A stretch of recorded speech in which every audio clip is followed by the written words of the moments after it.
goes.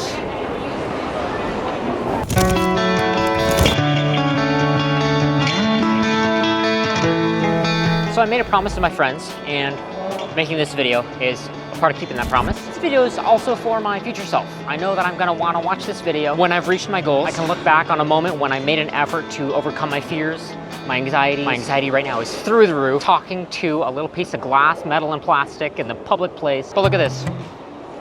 Nobody cares. What a great feeling. What a great feeling. So it's the middle of 2025. The goal is 100,000 subscribers on YouTube by the end of this year.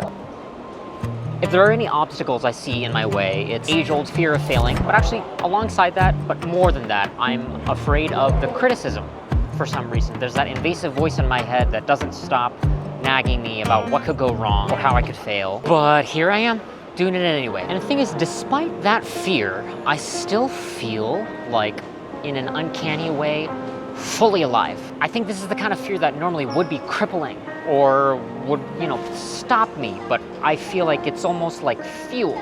Like I want to keep going because of how afraid I am, because of how much anxiety I have about it. And I guess I'm hoping that in a healthy way, it'll also translate to proving that voice wrong. It's kind of like the moment when you're on a roller coaster, you're about to go down the first drop. Eyes are wide open, your senses are heightened, almost like an adrenaline rush, a rush of a bunch of other mixed emotions, and the only way is forward.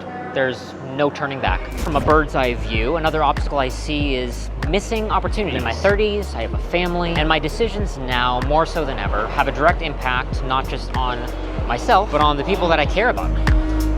But this is it, point of no return. I feel like everything I've worked on, the experiences I've had up to this point have really acclimated to me taking advantage of the moment. What I really want is to grow YouTube, an outlet for my passion for filmmaking, for cinematography, for lighting, for storytelling.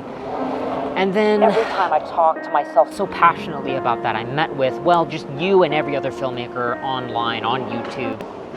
But also, no. As loud as the voice of the critic is in my mind, the voice that cringes or criticizes or condemns, I choose to listen to the voice of aspiration, of inspiration, of motivation, of exploring what could be.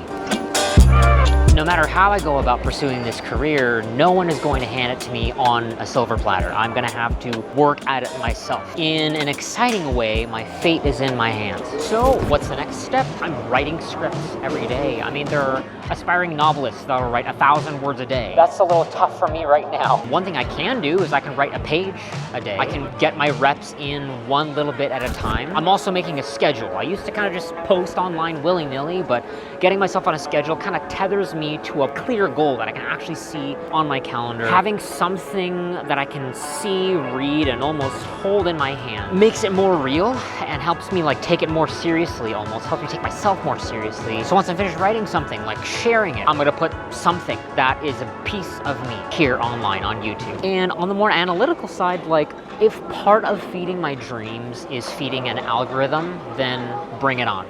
I'm ready to cook. I got dinner with two of my friends, Sebastian and Marissa. We realized how much of our online goals were aligned. We took a placemat, we flipped it over, and we wrote a pledge on the back of it, and each of us signed it. And the goal on that pledge was to have 100,000 subscribers by that time the following year.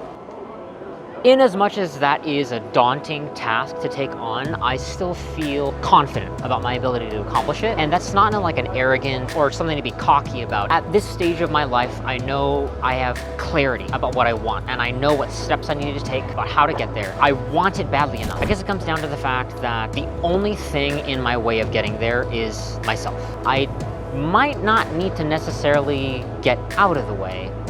I might just need to become the way. What does that mean? I'll let you know when I figure it out.